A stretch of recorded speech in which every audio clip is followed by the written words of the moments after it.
Assalamualaikum урматтуу мекенештер, кайрымдагы желер, достор, бизде жакшы жаңылык.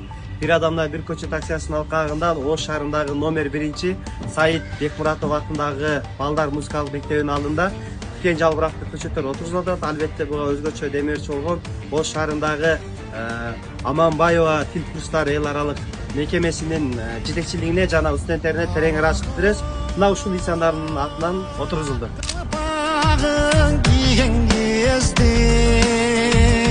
Askası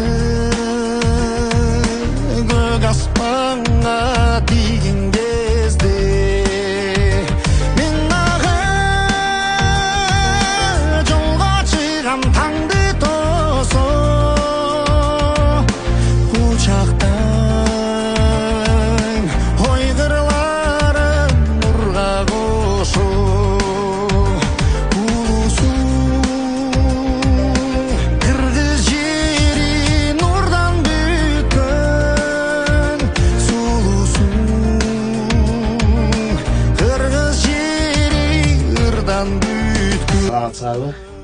Şu elin barısındагы коому кат жолдорду келип, тикен жалбырактуу көчөттөрдү алып келип бүгүн азыр эгип бүтүштү. Чоң рахмат.